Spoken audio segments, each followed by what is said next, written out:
होतं पण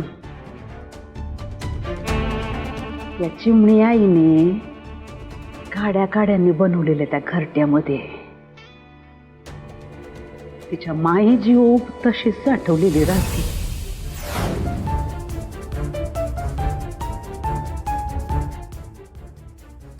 तुम्ही पण उडा, या की भरारी. कोण नाही म्हणतंय, आम्ही कुठे आड येतोय तुमच्या. तेज प्रताप, आकाश जिंकताना घरट्याकडे वळून बघायला एकदाही विसरू नका.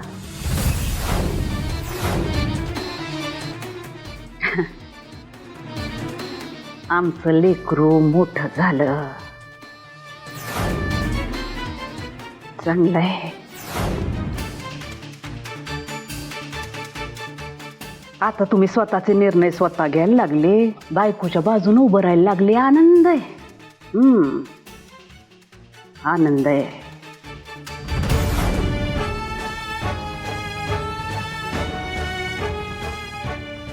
म्हणजे तुम्ही जे करताय ते बरोबरच आहे.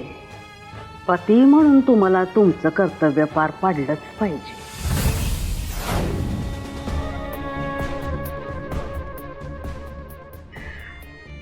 कधी कधी वाटतं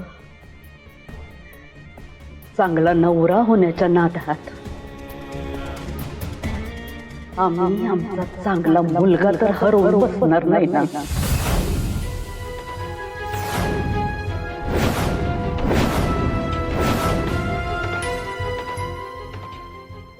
नाही माई, कधीच असं होणार नाही माई. माई तुमची शपथ, माई कधीच असं होणार नाही माई. कधीच नाही, कधीच नाही माई.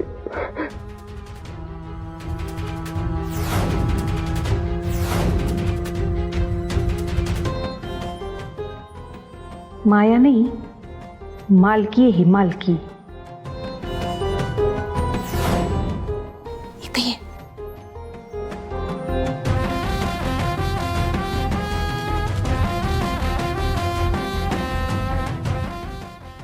माई त्याच्यासाठी घातकी आहे, हे त्याला पटवून देणं इतकं सोपं नाहीये. तुला खूप काम करावं लागणार आहे. काकी, आईसाहेब त्याच्या आई आहेत. त्यांनी जन्म दिलाय त्याला. त्यांचा त्याच्यावर जास्त अधिकार आहे, हे सगळं मान्य आहे मला. मी नाही म्हणतच नाहीये.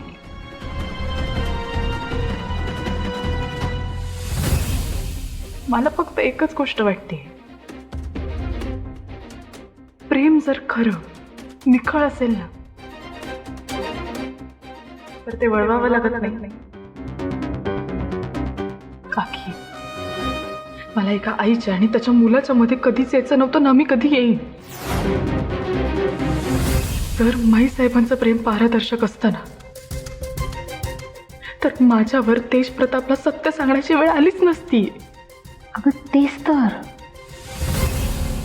या सगळ्यात ना बाबू भरडला जातोय, म्हणून माझा जीव तुटतोय ग.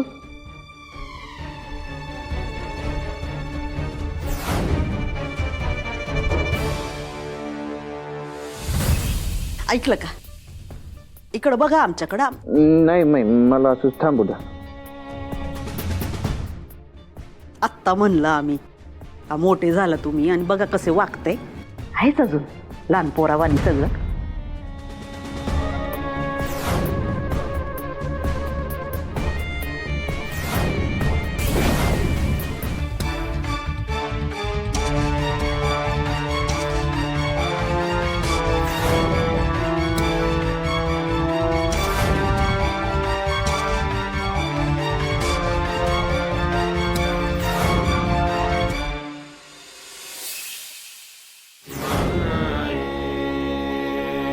शाले, आम्ही काय सांगतोय ते नीट ऐक.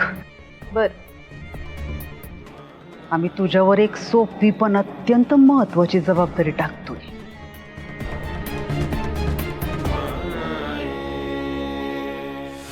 आज खूप दिवसांनी आम्ही आमच्या तेज प्रतापांसाठी गाजराचा हलवा बनवणार आहे.